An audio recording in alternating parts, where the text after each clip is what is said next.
Hello, my name is Michael Tessaro and I prepared the first cheat sheet for 2024, and in this cheat sheet I'll be looking at all the ACCC developments in January, and it was a pretty quiet month so it shouldn't take too long.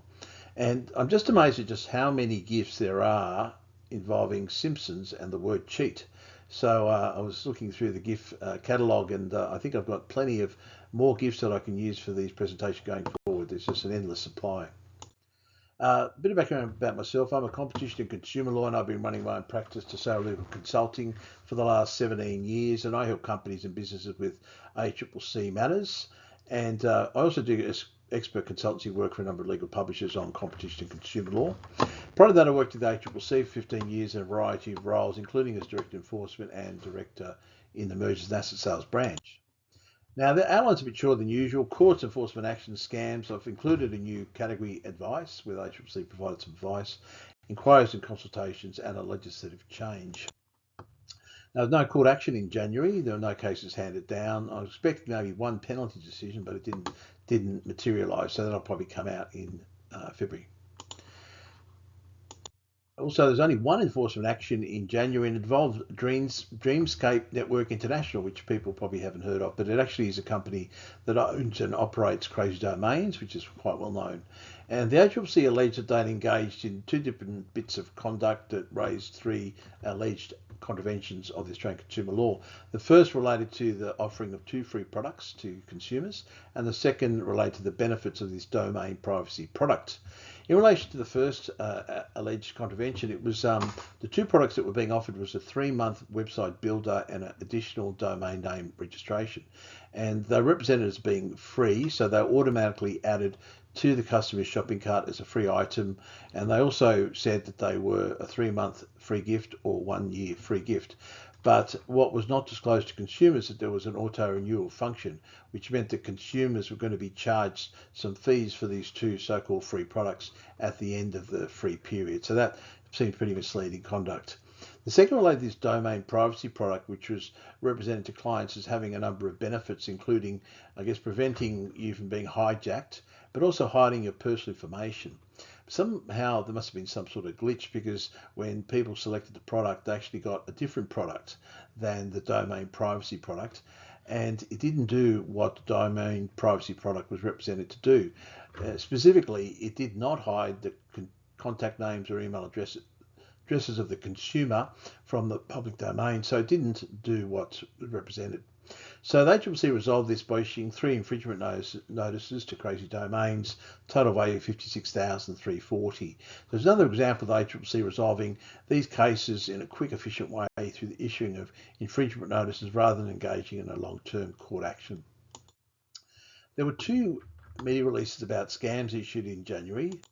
The first related to what they call the side hustle scam, and this is a particular scam where a job opportunity is offered to consumers, usually through a social media website, and they offer online work for people to undertake in their spare time, and they make representations that it's guaranteed income, and obviously that sounds quite attractive. And the work involves boosting the ratings of products and services on online platforms. So it might be liking posts on social media sites such as TikTok. So it's pretty straightforward work.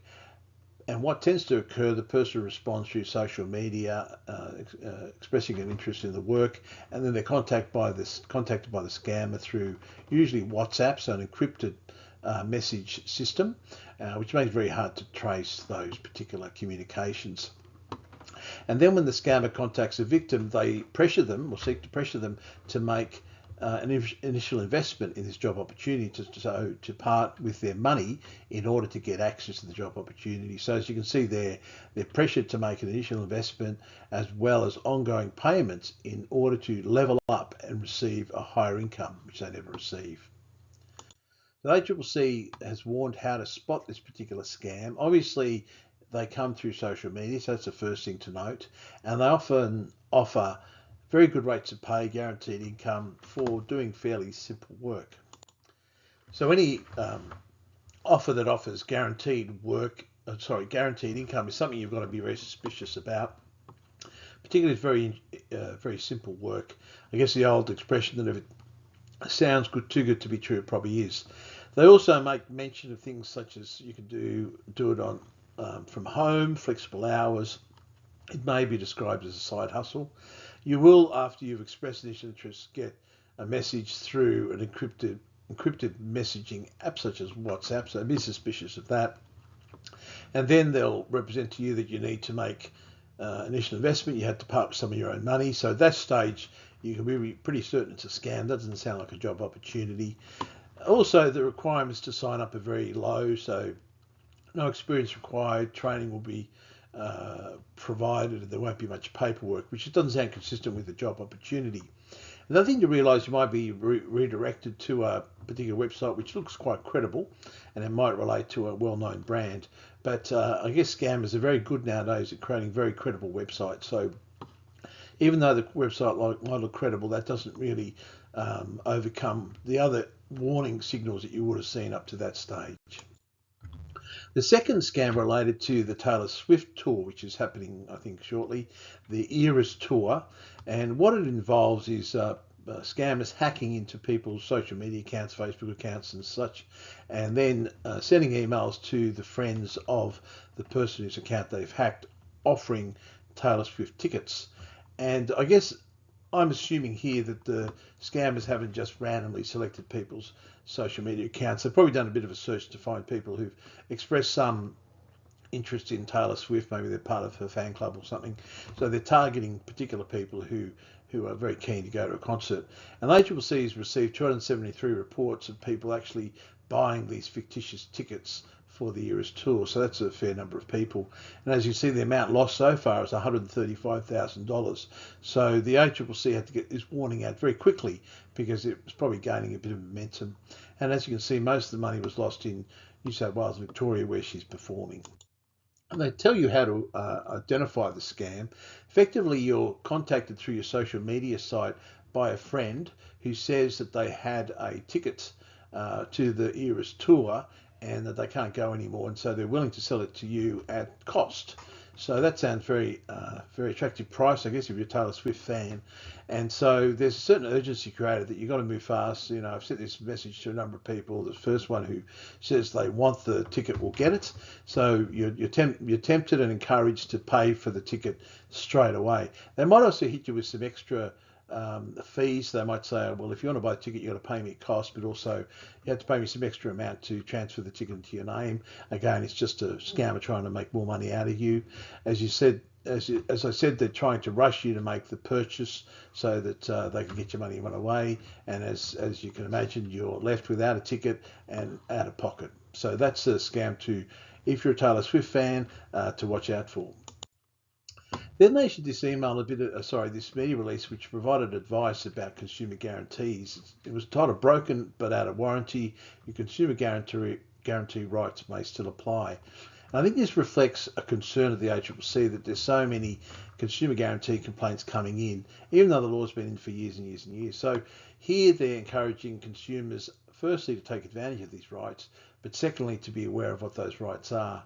And it seems that they've received 28,000 reports in 2023 about consumer guarantee issues. So that's a real large number of complaints and inquiries. And they noted that they break up the complaints into non-scam and scam complaints. So they received 98,000 non-scam complaints, and 30% of those were related to consumer guarantees. So a third of their non-scam complaints still raise consumer guarantee issues. And the main areas where people are asking questions or raising complaints is in motor vehicles, electronics and white goods, and homeware. So I guess the first couple of categories didn't surprise me too much, but homeware is a bit surprised that there'd be complaints in that area. And as you can see, 72% of all the inquiries and complaints they received about the car industry related to consumer guarantees, while 70% of contacts about electronics and white goods related to consumer guarantees. So there's a lot of problems in relation to consumer guarantees, either consumers not understanding their rights or retailers misleading people about what their rights are. So they identify a number of common statements that retailers and other sellers may make that are likely to be a breach of the Australian consumer law. So as you can see, your product is out of warranty, you can only get it repaired for a fee. That's false. No refunds under any circumstances. That I haven't seen that one around. That's pretty blatant, but that's also false. To be eligible for refund, you've got to return it within a particular period of time. This is what Fitbit got in trouble for recently. That's false. The time is relative to the cost of the good, but still, for a disposable good, it still would be probably more than 10 days. You'll need to contact the manufacturer to have this issue resolved. That's also false. It's best to go to the retailer. You can go to the manufacturer, but the retailer can't redirect you to the manufacturer. That's actually a contravention. You don't need to buy an extended warranty, but your protection will end after 12 months. That's false. We understand you're concerned that if you'd known about this fault beforehand, you wouldn't have bought it. We'll give you 50%. It's a goodwill gesture, so that's also very misleading. You have to return the good in its original packaging. That's a false representation. You don't have to do that. And the final one, the screen is cracked. Warranty doesn't cover that particular fault. That's also false. If the product was cracked when you bought it, then you're entitled to a refund. The other one that's probably to be aware of is you need to prove that you bought the good. So the best way, obviously, with a receipt. But if you lost the receipt, then you can still prove that you bought the good by using maybe a credit card statement or a bank statement. So the retailer's got to accept that as proof of purchase. The first inquiry relates to Australia Post, and this is an area where the Australia Post has a monopoly, reserved services, and this is small letters, ordinary large letters, and so on. They're the only people who can provide that service. And what's occurring is the market's declining, their costs are probably increasing, and so they can't cover costs at the current prices, so they're trying to put up the prices. And as you can see, the volume of people using these particular services is projected to decline in the next financial year by 11%. So that's a declining market. And the ACCC concluded, satisfied itself, that the costs are rising, the demand's reducing, and so they need to increase the price. So ACCC supported the price increase, which is important. If ACCC supports the price increase, it's got a good chance of getting through. But they're not the people who approve the price increase, it's actually the minister. So the ACCC, this was interesting, provided Australia Post with a series of recommendations about improving cost allocation, record keeping and information sharing. So I thought that was funny that, a government department giving a very large business advice on how to run the business more efficiently. But obviously they saw maybe some of their cost allocation wasn't accurate, or allocating costs to this service that shouldn't have been allocated, and have to move those costs to the more appropriate area. And so what the ACCC will do now is consult with anybody who's interested and make a final decision, which is likely to be to approve or support the proposed price increases. And then that all goes to the minister. And the minister effectively has 30 days from receiving the request for price increase to disallow it. So if he doesn't disallow it in 30 days, it's approved. The big report in January was in relation to childcare, and this is a job that I'm surprised ACCC did, because it involves ACCC giving government advice on policy settings, which isn't really what an enforcement agency does. But they've done a really good job, really quickly got in there, and I think got to the nub of the issue.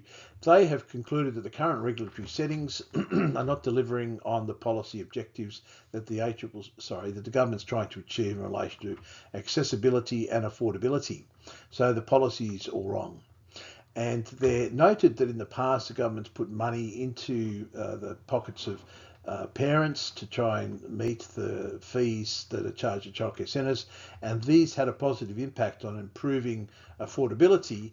But unfortunately, these rebates and benefits were eroded very quickly by increased fees. So the suggestion is there that the childcare operators are increasing their fees to get these financial benefits.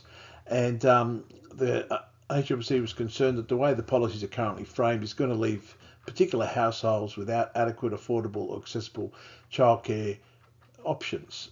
And they specifically looked at First Nations community groups, and they received feedback that a particular obstacle to First Nations people using childcare is the very complex administrative processes to achieve the subsidy or receive the subsidy, and that is preventing First Nations peoples from using these services, and it's shown by the usage levels, which are very low.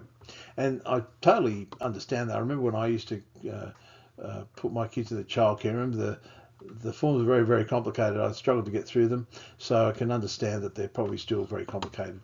And one other interesting observation is that I guess the change in the market, that parents nowadays aren't as interested in putting their kids in family daycare centres or in-home services. So they're declining significantly.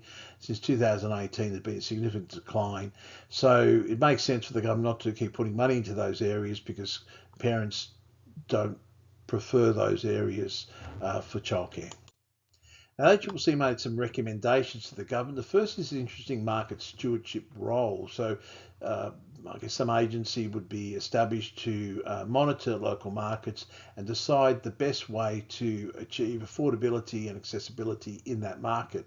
So it might be working out what the best mix is to achieve that outcome. It might be regulation, government support. So it's a very nuanced approach to working out individualised local solutions to affordability and accessibility problems. And they also recommend the government needs to consider a mix of different regulatory measures to improve outcomes. And the particular focus has to be on groups that are not getting access at the moment, and that's people from lower income families, remote locations, children with disabilities or complex needs, and people in culturally and linguistically diverse families. So they're the people who are missing out. And they're also thinking that maybe the government has to get more involved in the provision of these services, either directly or by providing funding. So in the metropolitan areas, these childcare centres are generally profitable, but in the regional areas where they're unprofitable, and that obviously private operators don't want to set up where it's unprofitable. So what they're suggesting is that the government either set up their own childcare centres or provide funding or grants to private operators to operate in these unprofitable areas. And they include this quite helpful diagram to show everything I've just said in a much simpler form. So adequately serviced areas is demand side support, and maybe some indirect price controls where people are charging, childcare operators are charging too much. Underserved areas, demand side, some supply side funding, whether that's to families or to providers, and indirect or direct price controls. And then the unserved markets, they're talking about the government getting more involved in the market. I think it's probably primarily funding to operators to operate in those markets profitably, and looking at direct price controls in those markets, supply side funding. Now, the other inquiry that was announced was the supermarket inquiry, and I think you'd have to be on another planet not to have heard all the rigmarole about the supermarket industry. There's a lot of concern that they're charging very high prices. They've recorded record profits. There's been a lot of complaints about the disparity between the prices that are being paid to farmers and the prices you're seeing in the stores, particularly in relation to agricultural products, fruit and veg, meat, things like that. So there's a concern that maybe there's price gouging, profiteering going on, squeezing the prices down for the farmers and the beef growers, and then charging consumers very high prices. And obviously the supermarkets have denied all this. And the Nationals have been pushing for inquiry for a while. Albanese wasn't too sure he wanted to do this, I think, for quite a while. But finally he relented and decided to direct the ACCC to conduct this inquiry into the supermarket sector. It will be focused primarily on Coles and Woolworths. I guess Aldi and Costco will get a look in, and IGA, but it's really looking at the big two. And they're going to be looking at the pricing practices of supermarkets, and also the relation between wholesale prices and retail prices, and that's a particular focus on farm gate prices. It's a year-long inquiry. Interesting, they note the last time there was inquiries back in 2008, Kevin Rudd asked ACCC to do something, and they discovered these 700 restrictive tenancy agreements between Coles and Woolies and various shopping centre operators, and ACCC forced the removal of all these particular restraints. So they're saying, well, something came out of the last one that was quite positive, and so this time something might come out of it that's positive. The timetable is set out: February 2024 issues paper, that's very quick, and late 2024 interim report, and early 2025 the final report. Now, there is a legislative change that is going to come in. It's not actually really open to consultation. This relates to the designated complaints process. And it's interesting, when the last election, the Labor government, or Labor opposition, went to the election with a couple of policy positions in relation to competition consumer law. The first was to increase the penalties significantly, which they have done. The second was to introduce a designated complaints process. And some draft legislation showed up at the end of 2024. Very short turnaround time. I think submissions were due on the 3rd of January, so not many people made a submission. But this isn't really open to debate. They didn't put out an issues paper for consideration. They just put the draft legislation out, and it's going to come in very soon. And it's based on the UK Super Complaints Framework, which has been around since 2003. And what it requires is certain organisations who are approved by the minister can make complaints to the ACCC, and the ACCC is required to look at them and advise of their position in relation to complaint within a period of time. So the government will designate particular entities to be designated complaints organisations, and the criteria set out there. The applicant has to have experience in representing the interests of consumers, small business in relation to market issues. So the one that jumps out there is probably Choice, that I think they'll be designated in no time. The second issue is the extent to which the applicant will act with integrity as a complainant. So obviously, if somebody is considered to be maybe partisan or maybe not very responsible, they're not going to be designated. So different organisations have to apply to the minister, meet those two requirements, and then get designated for a period of time. Then they can make a complaint to the ACCC, and the ACCC is required to look at it and then make a decision within 90 days whether they're going to do anything. So they can decide to act on it, decide to take no further action. Now, the issue that can be designated subject to designated complaint has to meet a couple of requirements. It has to relate to a significant or systemic market issue that affects consumers or small business, or both. And it has to relate to a breach of the Act. So that obviously makes sense. But it's probably the first issue that needs some definitions around it. So the ACCC was provided with a couple of definitions. Significant market issue affects consumers and small business, and they've got to be important or serious or require urgent attention. So they've got an example there, some conduct that's going to substantially negatively impact a sizable group of consumers or small businesses. The second definition is systemic market issue, and would cause significant disruption or cost to Australian consumers and small business, and has the following features. So one or more large entities, where the large size of the entities make it more likely that issues will be widespread. Interconnection between one entity or a part of the market and others, such as adverse outcomes or further negative consequences, and where the market issue has the potential to adversely impact the Australian economy. So you're looking at big issues, not narrow, localised issues. So this is legislation which I think is going to be passed pretty early in 2024. I think the ACCC doesn't really like this very much. So I think they like the idea of having to address these particular issues, but it'll be interesting to see how it all plays out. Now, just a bit of commentary. It's been a relatively quiet month for the ACCC. I was surprised how few media releases they put out, but some significant issues were released. I think clearly the findings and recommendations of the childcare inquiry are very significant. It's going to be interesting how the government responds to that, and where they do set up this stewardship entity to, I guess, determine the best policy settings in different local markets. It's an interesting approach to solving the problem, and they've done a really good job here. Like, I guess there'd be criticism that maybe they haven't picked up some of the nuances in the market, but they've got in there. They've worked out, I think, the big issues and issued a report in record time. So that's what the ACCC is good at. The supermarket inquiry will be a very significant undertaking.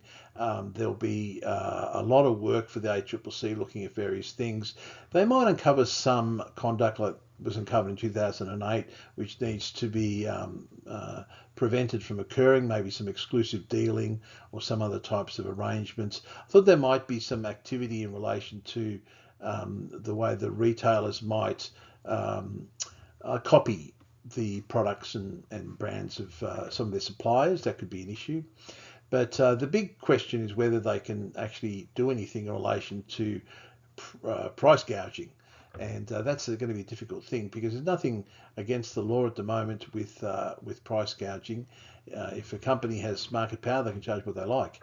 And the question is whether the ACCC recommends some price gouging type legislation.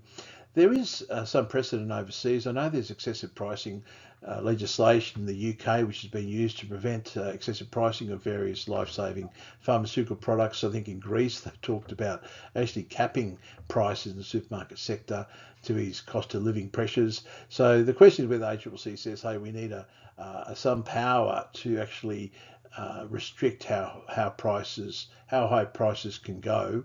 It'd be very contrary to the philosophy of the ACCC, but you never can tell whether they might actually suggest something like that to the ACCC. I guess the precedent would be price exploitation back under the GST period. So I think Professor Fells in a recent report has hinted at a similar type of scheme being introduced, like a price exploitation scheme.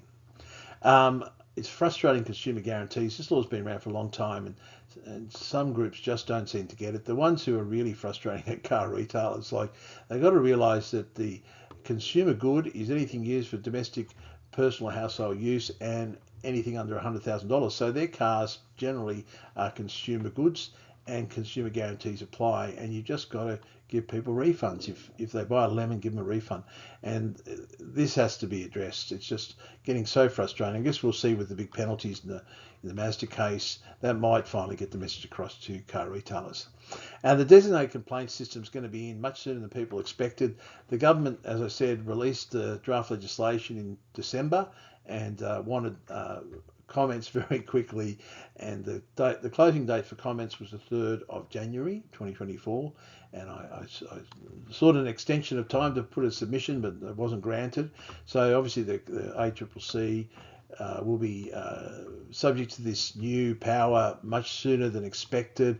I think it'll come in early in 2024.